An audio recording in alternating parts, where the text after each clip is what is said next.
और जिस अभियान को लेकर के भाई राजनारायण जी चल रहे हैं, वह समझिए कि आज हमारा समाज जिस तरह से किसी व्यक्ति को गंभीर बीमारी हो जाती है तो उसको जैसे आईसीयू में ले जाने से ले जाते हैं, उसके बाद उसको सीटी स्कैन, एक्सरे जब नहीं मानता है तो सीटी स्कैन और अल्ट्रासाउंड भी फेल हो जाता है तो एमआरआई कराया जाता है। उसी तरह से जो ये जनहित अभियान और ये जाति जनगणना जो अभियान है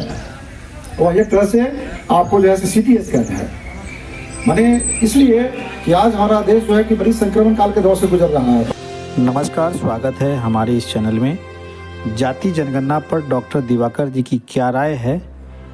उन्होंने कहा कि जिस प्रकार से किसी गंभीर बीमारी से पीड़ित मरीज को प्रॉपर इलाज के लिए आईसीयू में ले जाने से पहले उसका एक्सरे, अल्ट्रासाउंड, सीटी स्कैन और एमआरआई कराया जाता है, ठीक उसी प्रकार इस देश में रहने वाले नागरिकों की वास्तविक स्थिति क्या है, किन हालात में है, यह जानने के लिए जाति जनगणना करवाना बेहद आवश्यक है। सुनते हैं डॉक्टर दिवाकर जी ने इस पर क्या कहा। सूत्रधार भाई राजनारायण जी का हार्दिक अभिनंदन करते हैं मुजफ्फरपुर की धरती पर। साथ ही मंचासीन श्री दीपराज यादव जी, नरेश बाबू, आयुष यादव जी, अजीत यादव, थोड़ा नज़दीक कर लीजिए माइक, रामलला यादव तथा इस परिसर में बैठे तमाम वरिष्ठ नागरिकों, भाइयों, माताओं को हार्दिक अभिनंदन करते हैं। बहुत ही गंभीर विषय है और जिस अभियान को लेकर के भाई राजनारायण जी चल रहे हैं, वह समझिए कि आज हमारा समाज जिस तरह से किसी व्यक्ति को गंभीर बीमारी हो जाती है तो उसको जैसे आईसीयू में ले जाने से ले जाते हैं, उसके बाद उसको सीटी स्कैन, एक्सरे जब नहीं मानता है तो सीटी स्कैन और अल्ट्रासाउंड भी फेल हो जाता है तो एमआरआई कराया जाता है। उसी तरह से जो ये जनहित अभियान और ये जाति जनगणना जो अभियान है वह एक तरह से आपको जैसे सीटी स्कैन है, माने इसलिए कि आज हमारा देश जो है कि बड़ी संक्रमण काल के दौर से गुजर रहा है। बड़ी मतलब कि घोर संकट है हमारे देश में कि 85% लोग जो मतलब इस समाज के देश के निर्माता हैं और देश के निर्माण में अपनी अहम भूमिका निभा रहे हैं, वो आज आईसीयू में है और उसमें वो अपने नागरिक अधिकार, समान अधिकार, स्वतंत्रता और आज़ादी के लिए जैसे संघर्षरत हैं। कितनी बड़ी विडंबना है कि आज़ादी के 75 साल के बाद भी आज हमारे देश के बहुसंख्यक जिनकी भूमिका देश के निर्माण में काफ़ी अहम रही है, वह अपने अधिकार के लिए, अपनी स्वतंत्रता के लिए, अपनी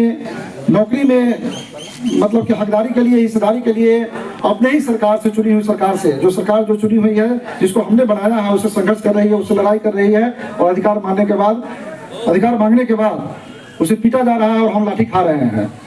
इसलिए ये जो महान अभियान है, इस अभियान को समझना है और इस बात को जो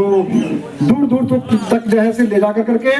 और ऐसे मतलब कि सिर्फ मीटिंग करने से, मतलब एक दो मीटिंग करने से काम नहीं चलेगा। संगठन बनाया जाए, संगठन का विस्तार किया जाए और कमेटी बनाई जाए। कमेटी बना करके जो इस आंदोलन में मतलब कि सक्रिय भूमिका निभाना चाहते हैं, उनको एक टीम बना करके इसको संचालित किया जाए, जिससे कि आम आंदोलन बन जाए। कुछ व्यक्ति लोगों के आंदोलन के बजाय यह जन आंदोलन में परिणत हो जाए, तब जाकर करके जैसे हम एक प्रेशर बनाएंगे, प्रेशर डेवलप करेंगे और सरकार को जो है मजबूर करेंगे इस बात को लागू करने के लिए और इस अभियान को मतलब कि अमलीजमा बनाने के लिए। बड़ी विडंबना है देश में कि आज 85% जो हम लोग हैं, वह 15% जो देश के जो जल, जंगल और जमीन जो है उस पर 15% लोग जो है से कुंडली मार के बैठे हुए हैं। चाहे वह मतलब संवैधानिक पोस्ट हो, चाहे जितने भी मतलब प्रशासनिक क्षेत्र हो, सब पर जहाँ भी जाइएगा आप 5%, 15% लोग जो है कि बैठे हुए हैं और 85% लोग जो है कि मतलब कि इस बात से अनभिज्ञ हैं।